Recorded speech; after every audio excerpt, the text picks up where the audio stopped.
And we're live. It is Wednesday, May 20th, 2020, 5:03 p.m. We're 3 minutes late because we had a little bit of a technical snafu. That's what happens when our elite video crew goes on vacation for a day. Boris Johnson, news. Boris Johnson reports the Daily Mail looked, quote, pale and thin today as he embarked on his second early morning run in a row in an effort to get back in shape after his battle with coronavirus. Did he run before he had coronavirus? No, it's theatrical running post-corona. We don't have any Kim Jong-un news. And I don't think we have any murder hornet news, but Kate has other insect news for you. Well, since we just I'm generally the insect reporter for this, the entomologist, entomological, anyways, whatever. The person who reports on insects. The news is that 17-year-old cicadas who've been underground in North Carolina, West Virginia, and the edges of Kentucky are apparently arising from their burrows and going to fly out in clouds in the next couple of weeks. So, it's like literally this is off year. What? Have you ever seen the 17-year cicadas? No. I mean, I've read about them in John Steinbeck novels. I have seen them twice. Once in 1987, the year I graduated from high school, was a Brood X year. And once when my older child was 5, 2002, I believe, maybe 2004. And the swarm as it hits DC in Brood X years is awesome. I mean, shockingly loud. Are they like, okay, boomer, we're here for the plague? No. Yeah, well, so they're not really a plague. They don't eat anything. Okay, they say they eat all the trees. Well, they suck on the roots of the trees for 17 years, and then they crawl up and they shed their skin and they fly and mate for 3 weeks. They don't eat anything. They just fuck and lay eggs, and then they die. And so, oh, well, I'm here for that. They're really slow. They're huge. I mean, they're like, the size of your forefinger with wings. They're loud as hell, and they chant in unison in this and there can be 10 or 15,000 of them in a tree. So they're incredibly numerous, and they're really loud, and they're the only danger they pose. Sometimes they cause traffic accidents because they fly into cars and people panic, but they're completely harmless. The birds feast off of them. The birds get really fat, and they're really they're a bizarre thing, but they don't get a lot north of here. So yeah, off year Brood X. I think next year is a Brood X year, but there's always a few that get confused, and come out a year early. But the big one, I think, is next year. Well, Whit, thank you for listening to our very. This is kind of as improv as it possibly gets. We've described this show as a mix of, at various points, improv, dinner party conversation, Wikipedia, and USO. And I think that that's kind of a good way of understanding it. Now we've dabbled into National Geographic. Thank you so much for being with us today. So wait, we're not allowed to have fun anymore. Oh, yeah. In lieu of fun, we have filmmaker as part of Arts Week on In Lieu of Fun. We have filmmaker Whit Stillman, maker of one of the films that most profoundly influenced my early adult life, Metropolitan, and many other great films. Welcome to the show, Whit. Thanks for having me. When did you see the movie? Did you see it in its first run, or did you rent the dirty video box? I believe I saw it in its first run, um, and I have seen it many, many times since, um, because although it could not have culturally less in common with my life, it spoke to me very deeply for reasons that I'm not sure I can explain. So Um, you were a Fourierist? I was a Fourierist, yes. Um, um, so, but before we get to your films, I want to. You responded on Twitter in a fashion um, to the announcement of your presence on this show that is, I think, different from anybody else, which is you denounced the concept of fun. Yes. And I would like to start there because this is now the 55th episode of this show that we've done, and no one else has really taken on the mantle, thrown down the anti-fun gauntlet. So tell us why do you hate fun?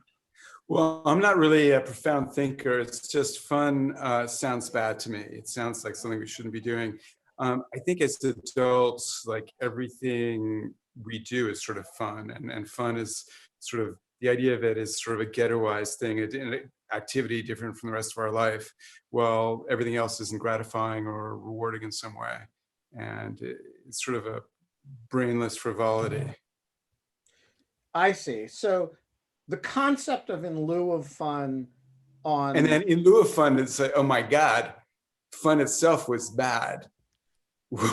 In lieu of that must be really bad. I mean, we're getting really low, bottom of the barrel. yeah, so like I'll take that. I feel like I'll embrace that definition of the show and the phrase. yeah, I I mean, mean, we started this because we were bored and it seemed like it would be a good idea to have a drink with Kate every evening, and a few hundred of our closest friends, as well as one guest who and because we couldn't go out and have dinner and have sort of classic forms of fun, the name in lieu of fun was suggested to us by somebody on Twitter who neither of us had ever met.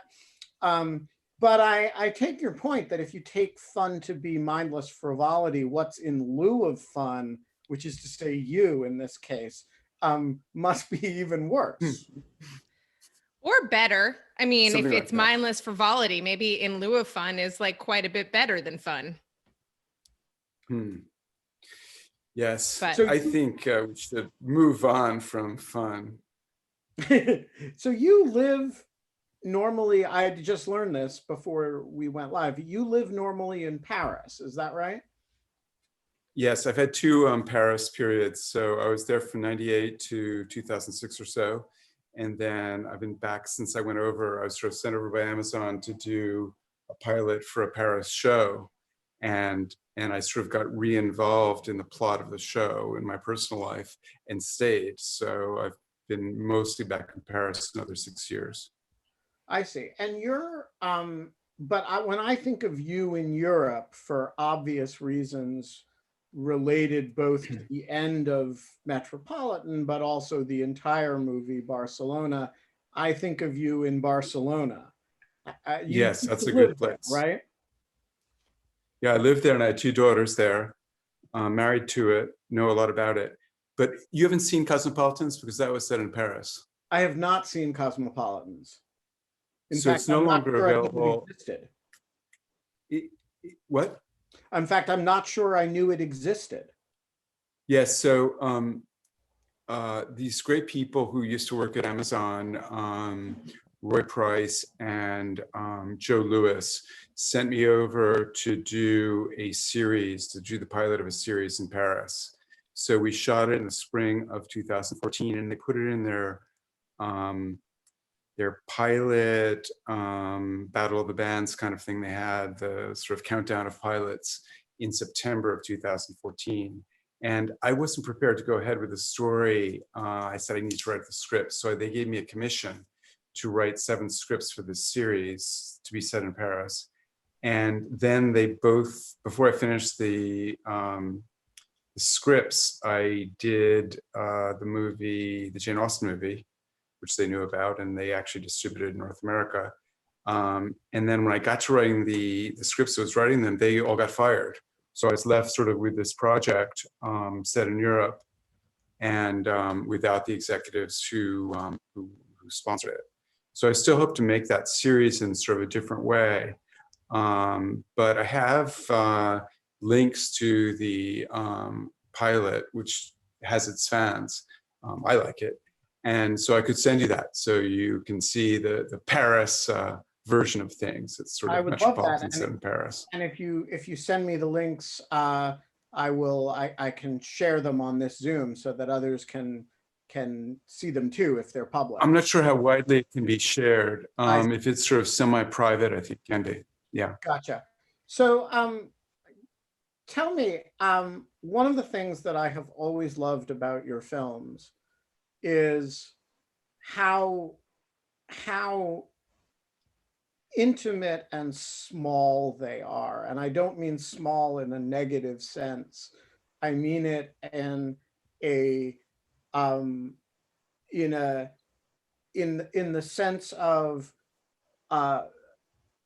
highly focused on very small communities of people. So Metropolitan is about the culture of debutante balls and the surrounding cultural abnormality of that in the late 80s / early 90s New York. And I'm interested in how you came to, like these are films that if you imagine the sort of 25-word pitch to a studio executive don't work at all, right? What would the 25-word pitch on Barcelona be, or on The Last Days of Disco be? And yet the films are mesmerizing and really memorable and moving. And I am interested in how you got into that style of making films and how you've funded it over the years. Maybe I'm overly influenced by the last Robert Altman movie, The Player, which is all driven by these, very brief pitches that are dismissed very quickly. But studios are not, at least as I understand it, are not interested in this sort of thing. And yet you've made a career doing it. So how does it work? Well, it's been a piece, is not there. And often it comes, the Metropolitan was completely done sort of by ourselves, just pooling together a small amount of money between a few people, gradually getting more money to finish the film. And that's a good way of going. And it's good to sort of tailor your aspirations to that kind of funding. I was lucky in having sort of two patrons, and almost everything else I did was greatly helped by the two patrons. So first, it was the executive at Rob Reiner's company. Rob Reiner's company is called Castle Rock Entertainment, and the fellow there was Martin Schaefer. And so he liked Metropolitan, and because I was then living abroad, I was already living in Barcelona in the 90s, I gave the impression that I was really hard to get in touch with, that I was really inaccessible. And so when I was finally in Los Angeles and I could see him, I think he'd built up this idea that I was really hard to seduce or whatever. And so he had a wonderful breakfast at the Polo Lounge with Martin Schaefer and Liz Glotzer, the number two there. And they really wanted to, make films together. And so I was already embarked on Barcelona, the script, and they took that over, but distributed through my friend Ira Deutschman at Fine Line. So it had just the kind of right distribution, the States, sort of the indie distribution. His other hit was The Player. Fine Line had the Player, the Altman film you mentioned. And so then Cast Rock back to Last Days of Disco. Then I want to get into a different area. I want to get into sort of adventure comedy films that have sort of a political element, you know, against authoritarian regimes and bad people. And it's really hard to sort of change what you're doing, like the way people see you. And there are also all these changes going on in the business where Cast Rock was taken over first by Turner and then by Warner Brothers. And then the head of Warner Brothers decided he didn't want any of the independent companies they had. So they closed Warner Independent, they closed Bernie's Picture House, and Cast Rock was left with no outlet for my kind of film. So I was supposed to try to make it into a bigger Warner's film, and it just didn't work, the whole situation. So all these years working on something, it didn't happen. And so I sort of went back to the drawing board with Damsels in Distress. I started writing it for them. And when we were talking about how to finance it, they no longer had all the studio money backing. And it looked like we were getting in the whole morass of these sort of bigger indie films where you have to get a star and then a foreign sales agent and pre-sales and all these sort of financial shenanigans. And I'd been that route on some other projects. There's a Chris Buckley book that I was supposed to adapt and direct called Little Green Men. That was one of the many projects that were discussed. And so I finally said to Martin, you know, I could do film for no money like Metropolitan. We could just do it super low budget, the way these mobile core comic filmmakers are doing films. And he said that would be great if it was that small budget. We could write the checks ourselves, like Rob Reiner and I and someone else could write the checks. It's like this unprecedented experience because the whole thing in the film business is generally the executives are never spending their own money. It's always the big company's money.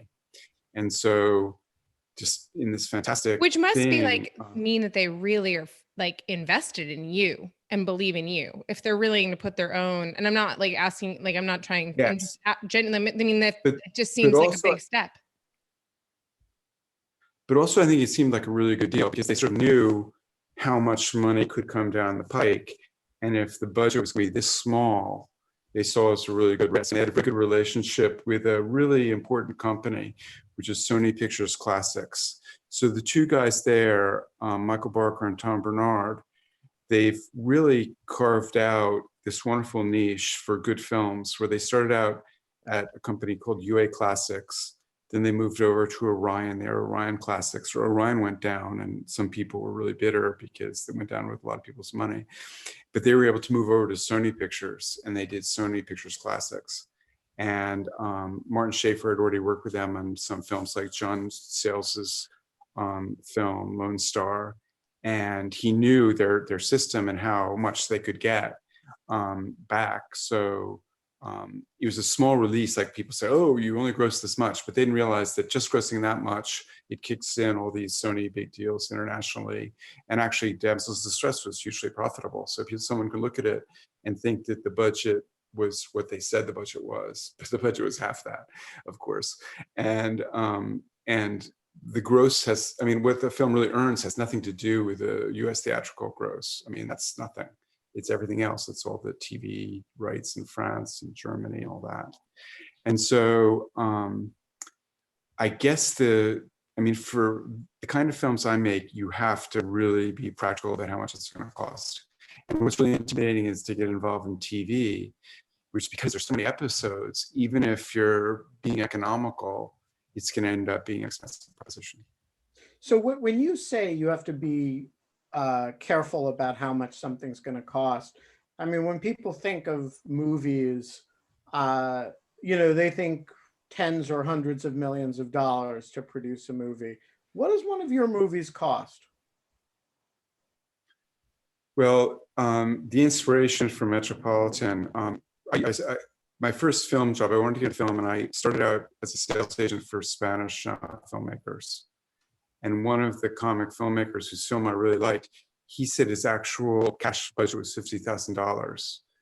And I knew where I could get $50,000 because I had one of the rental apartments in central Manhattan who wanted to go co-op, and there's going to be the insider price and the outsider price. and there's like 50,000 separation between the insider and outsider price. So if I could borrow money to theoretically buy it and keep it for a year, then I could resell it for 50,000 more. So I did that and had 50,000 to start shooting Metropolitan, and wrote the script to something we could shoot for 50,000. By then, a beloved uncle had died, and he had this wonderful illustration agency representing a lot of the New Yorker cover artists, beautiful artists, Sampé, Pierre Letin, Paul Dagan, William Bramhall, and other people. And I was the only person in the family who sort of knew his business and had been publishing. And so the family said, well, this little agency is really lovely. You should keep it going. And they knew that selling Spanish films wasn't very, I mean, it's great education, but it really didn't pay the bills. And so I was running this illustration agency and writing Metropolitan at nights and weekends, which is a really good way to write, actually, because one thing I found was when selling the artists, when they were not working, I need to get them working. I couldn't really write. I had to work all the time thinking of how to sell them. And once they were all working and had like weeks of work to do, I could on nights and weekends then go back to the Metropolitan script. And so we started with 50,000, and I had some money in the company by then. And so I think I got up to 97,000 to shoot. And then this wonderful guy who had a nest egg for his film, he had 40,000 nest egg for his film, who had been volunteering as associate producer. He said, I really like what you're doing. I had this set aside for my project, but I'd like to put your film. So we're able to segue into editing. And then finally, my sort of bourgeois friend, investors and relatives came in for $5,000, $10,000 investments, that kind of thing. And I remember asking my mother for $5,000, and she was trembling and really didn't want to do it, but she made a lot of money. And so I think the amount of money that was in Metropolitan was $210,000. And then I think generally this kind of film can't cost more than $3 million. And that is if you really have a lot of elements that are very commercial, like you have Kate Beckinsale and Chloe Sevigny in the cast, that kind of thing. I mean, so but this film total cost is under $250,000, and what year it was released? In the early 90s, late 80s, as I recall. We premiered at 1990. Sundance in January. We premiered in Sundance in January 1990, and then it came out in August. And it is still talked about today. So my question is, are big budgets totally overrated, or are they delivering something that, obviously they're delivering all kinds of special effects. They're delivering actors who are in their primes and at maximum cost rather than, at the very beginnings of their career, although you had some people in Metropolitan who became very famous. What is the money in big budget films really paying for? I mean, one of the problems in film is that there are a lot of people who have to live off very few films. So I remember, talking to an established young producer who was interested in working with me. But when she heard the kind of budgets I was contemplating working in, she said, well, I couldn't work on that because, I need to get a $350,000 fee on this back in the 90s, which, lots and lots of money. But it's because that she might not have another film for 4 years. So they had to make a lot of money as their fee because there's just so many things that happen. And so much about the business is about collecting fees. I was just reading a biography of the star agent of the 70s and 80s, Sue Mengers. and she's a really funny character who just said outrageous things all the time. And was sort of loved for that. But like her whole orientation was sort of ruinous for the business. It's the star orientation, get the salaries as high as you can. Even if you're someone who's well cast, if a star wants to do it, you just get them the money and put in the star and fire the person who's less well known. And a lot of these sort of commercial aspects really hurt the quality of cinema. So I think you can see it in the casting of Bonfire of the Vanities. So I think a lot of us looked forward to seeing that film, Tom Wolfe's novel, done as a film. And I think everyone thought that William Hurt would be great as that character. But Tom Hanks was the big actor, like in one period, and they put him in the star there. And then there's another actor who was big the next summer, and they put him in the number 2 part. So you have the casting of this film just based on who are the 2 biggest actors who do it at that point, without really thinking through, you know, who's best for it and how to make it a good film. So in that kind of, you know, there's been a lot. I read a Medium piece that recently came out that was like preparation for the death and rebirth of Hollywood. That was kind of like a lengthy piece that just kind of about how the power is shifting in Hollywood. The power is moving from like huge movie studios to these new, more nimble online streaming places that are kind of commissioning all of this content. I think that your point about just, I mean, it makes sense just monetarily, like that it would take so much more, obviously, to produce and direct and like create a television script, because it's literally 24 hours of television or 24 hours of movie, right? Like, I mean, you're just creating so much. Maybe you're not making quite as many cuts or everything else. You're just, your editing is a little bit lighter in some ways, but it's just a tremendous amount of content. And so I'm just very kind of interested.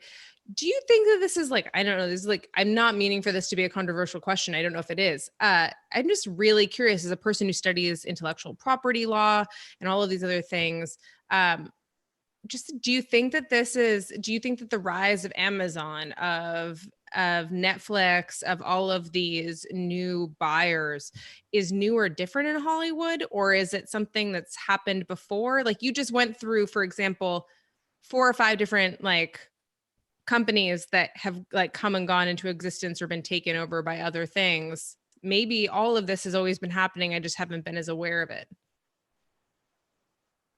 Well, I think things change and people get very hopeful, say, oh, there's all this opportunity now. People will be able to do really good things. Things will be much better. It'll be great. I had dinner with a veteran TV agent, and he said, yeah, all these things are being commissioned, but it's still just as hard as ever to get a show on. And a lot of things that seem really hopeful at the start become sort of revert to mean in the worst sense. So I was very impressed with the people I worked with at Amazon. I thought they were really great, and they were trying to do really good things. And some of the things were very successful. They're getting a lot of Emmys and other awards, and critically acclaimed shows, Transparent, and later Ms. Maisel, and other things. And then Jeff Bezos comes out and says, "Oh, we want this stuff that just pleases, the elites in Silver Lake.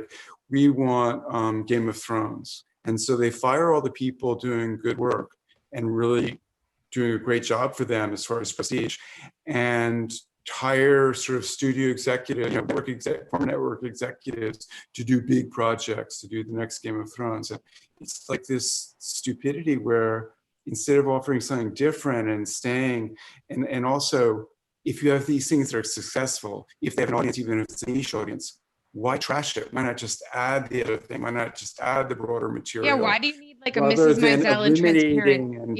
Mrs. Maisel and Transparent versus the other good stuff. And then also, I think the journalists and critics weren't very helpful too, in the sense that sometimes they aspired to do things that didn't turn out that well, but they obviously were good aspirations. So they did an adaptation of The Last Tycoon that didn't really catch on, but it was sort of cool to do adapt a Fitzgerald novel, and a very good Fitzgerald novel, as a continuing series. And lightning can't always strike, not everything's wonderful, but all their aspirations were really good. And I really like the people. They're really great to work with. And so what's the answer to the question that you just posed rhetorically? If you have a show that is working well and making money and reaching a niche audience, why the instinct to not take that as a feather in your cap? It's a good product, it's making money, it's not Game of Thrones, but it doesn't need to be subsidized by anything. Why not just take that as a good thing? What's the argument for killing it, as they do seem to do on a pretty regular basis, rather than just kind of letting it ride? I think there's something that happens sometimes when the owner or the chief executive of a company is entirely focused on the stock price of the company. And they want to say things that will improve the stock price, not hurt the stock price. And so essentially, I guess at one point, Jeff Bezos wants to sort of impress his investors, not that he needed to really, with the fact that they're to do more popular stuff, not so much money-losing prestige stuff. And they sort of trash his own product. And then I remember the same thing with BlackBerry. When BlackBerry was getting out of manufacturing phones and trying to become profitable just using their software and the patents they owned, they telling everyone we're no longer going to make BlackBerry phones. But actually, we're going to continue having BlackBerry phones from the consumer's point of view. They just weren't going to make them themselves. And I regret it because I really like BlackBerries. I'm holding one in my hand, but they're not making them anymore also because they trash the idea of BlackBerry phones to please their investors, when in fact they were going to license other companies to manufacture them. So we have a question from Stephen Bates, who I assume is the Stephen Bates from the University of Nevada, Las Vegas. Is that right? That's right. Can you hear me? We can hear you just great. It's good to hear your voice. Good to hear you and Whit Stillman. It's terrific. My question is, what happened to the people in Metropolitan? If there were to be a sequel, where would they be now? I remember when the film came out. So that was how many years after the events were counted? Because my experience was the 1969 or so debutante season. So it was like 21 years later. And two of the girls said, "Oh no, we can't be portrayed as single divorced women working in real estate."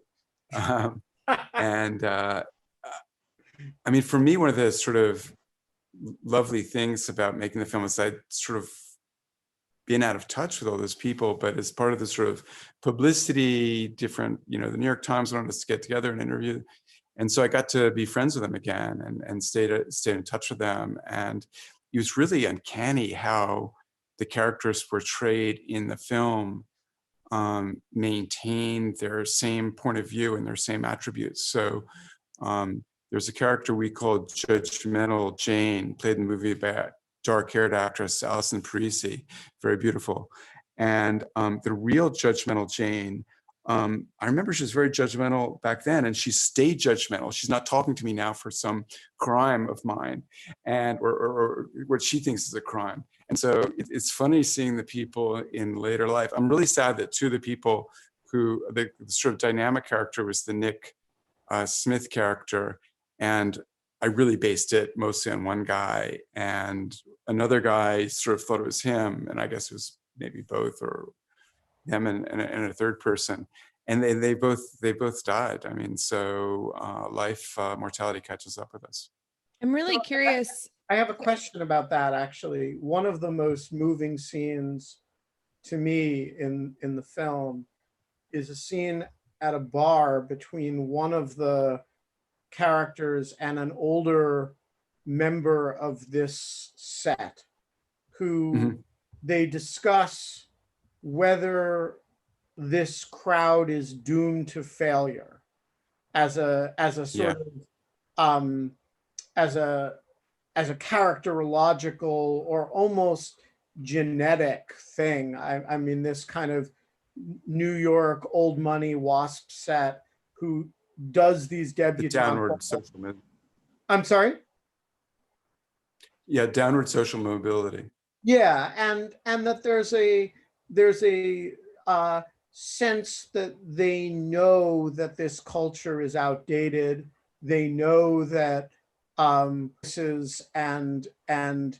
senses of class entitlement that they have are not valued in the world anymore, and they are not especially energetic in the sense that the society rewards. They're not entrepreneurial. They're not especially, despite periodically reading Foray. I think a lot of them really fulfilled their destiny. So the fellow who inspired mostly the Nick Smith character is a guy named Chris Gray. He was very funny and dynamic, handsome guy. His mother, I think, was an editor at Condé Nast.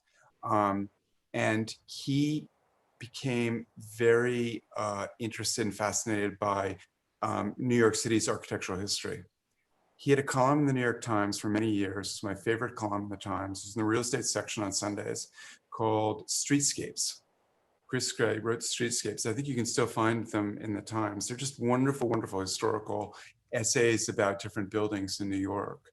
And he tried to make a career of it by becoming a sort of expert on it. So when a building owner wanted to say it was not an historical building, he would perhaps testify for the building owner so it's not historical. Or if they wanted to make it, decide, get historical preservation status, he would testify for them. But he was a really dynamic guy, and he's a really funny writer, did a number of books on the same subject. The women who went into real estate were hugely successful. I mean, really efficient people. Very successful in that area, and I didn't turn out to do much, but the others were successful. Well, that's debatable. As to you, I would think having the films under your belt that you have is a pretty substantial career. I'm a little bit curious to hear you diminish it.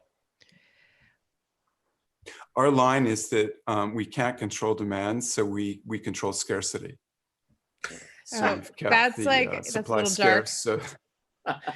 Well, I'm really curious. I'm kind of curious, like that your first major film was based on kind of real people.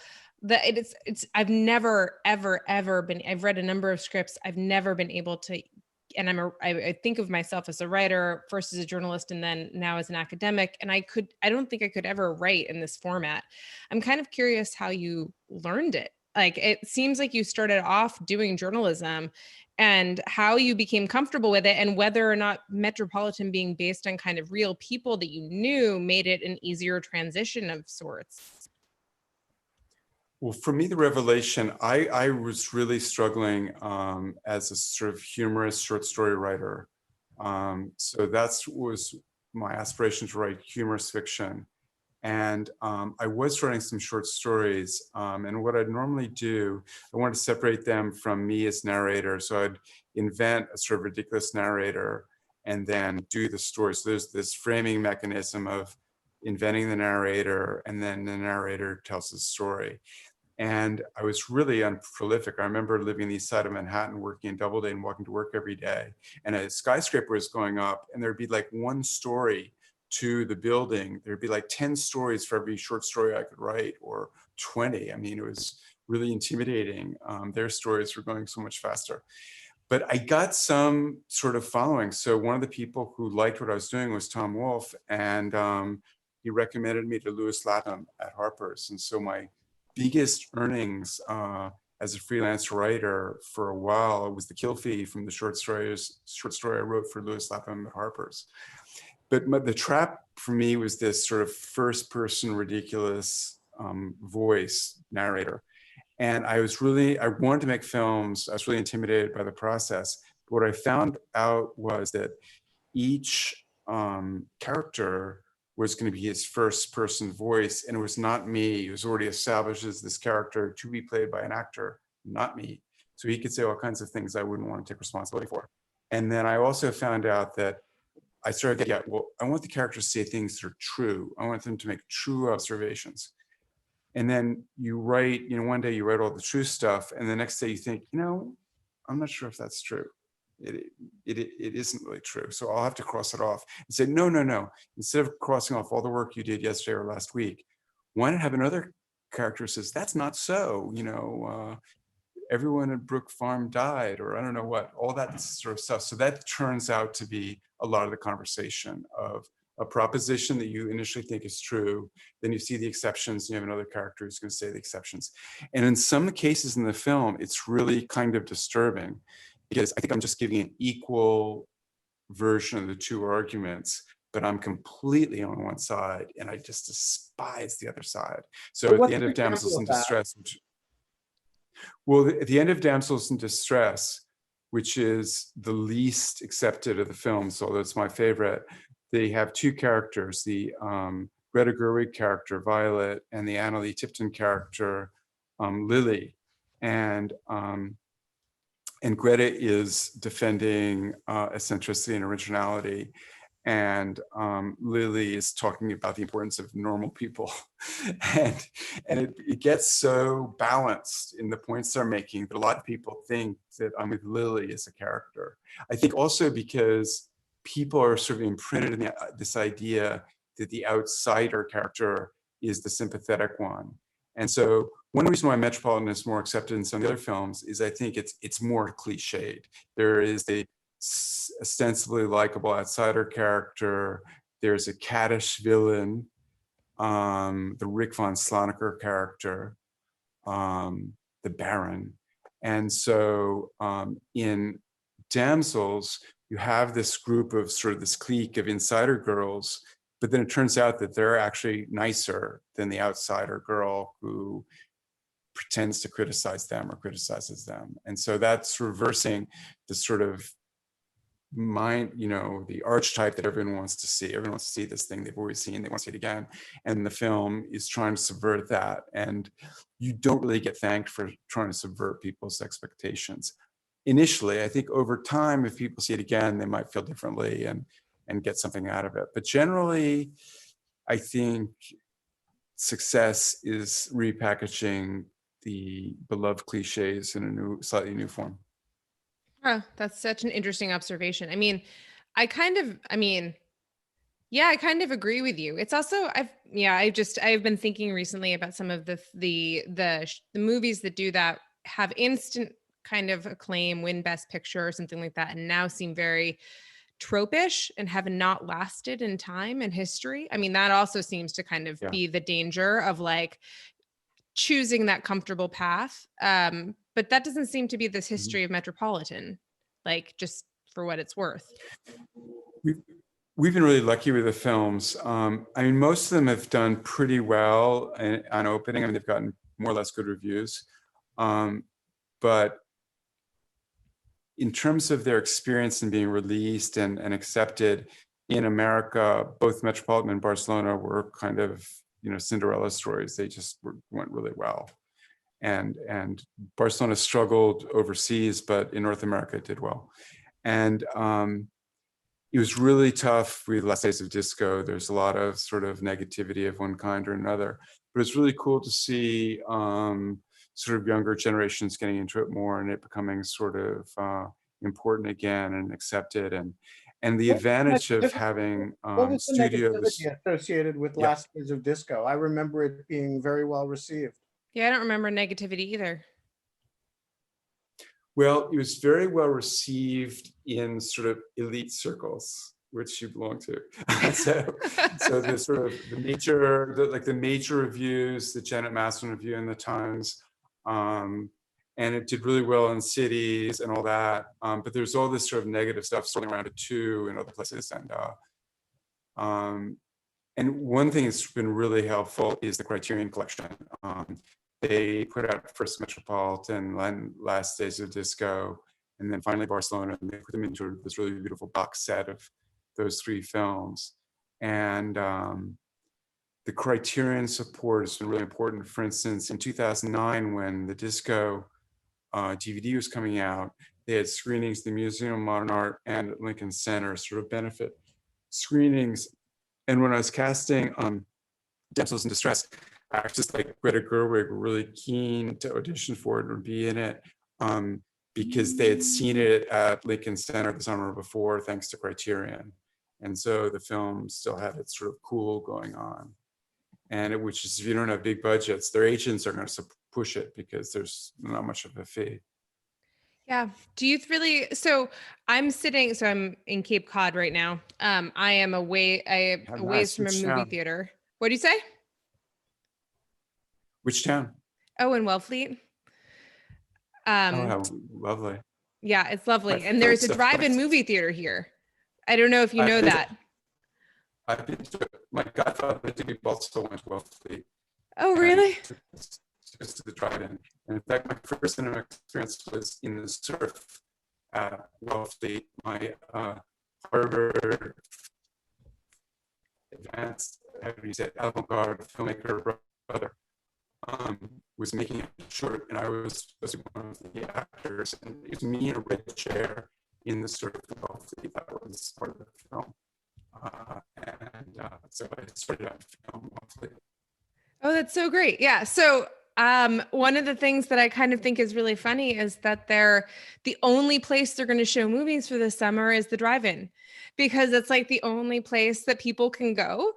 And I remember it just like reminding me in this weird way of like when I was growing up before podcasting, before everything else, so people were like, radio's dying. Like there's not going to be radio anymore. This is the end of radio. And now I'm like, and of course, drive-ins have been dying for forever, like a novelty for a long time. But it just kind of has like, I've kind of been interested in like, what if this is the future of movies again, is drive-in movies as like this kind of alternative. You know, you either stay at home and release movies in like direct to people, but if they want to go and watch them in audiences or on the big screen, they go to drive-ins. It's a curious kind of thing. I think it's wonderful. I go drive-in cinema if I possibly can. And I mean, even better than the future of cinema right now, it's the present. So they're doing gangbusters right now. Yeah. Well, we should wrap up. Whit Stillman, this has been an uncommon pleasure and an honor. Thank you so much for joining us. Thank you. And thank you for all you've done with Lawfare. It's been great. It's nice of you to say. Kate, tell us about tomorrow. Tomorrow we have Dwayne Betts, who was put in prison when he was 16 years old for grand larceny for 8 years, and became a poet, put himself through college, and is a colleague of mine from Yale Law School, and a Guggenheim Award winner. He's going to be reading some of his poems tomorrow. And he's a poet, lawyer? Yeah, well, what's the lawyer in theory. He wrote a very large New York Times story about how he was failed from the bar exam for, even though he passed the bar exam in Connecticut, the Connecticut bar actually failed him because of character and fitness, because of his past as a felon. Yes, I remember that story. Yeah, so he'll be on tomorrow. He is a very talented poet, and he'll be reading some of his poems. Sounds fabulous. Who is going to do our sign off today? I designate Nate with no last name. Nate with no last name, you're unmuted, and the floor is yours for the sign off. All right. Well, thank you for this wonderful opportunity, and thank you for bringing a whole lot of intelligence and humor and light into this period of gray. Thank you for all that you've done, and I hope everyone who's listening has a wonderful, happy afternoon. And you too, Nate with no last name, but with,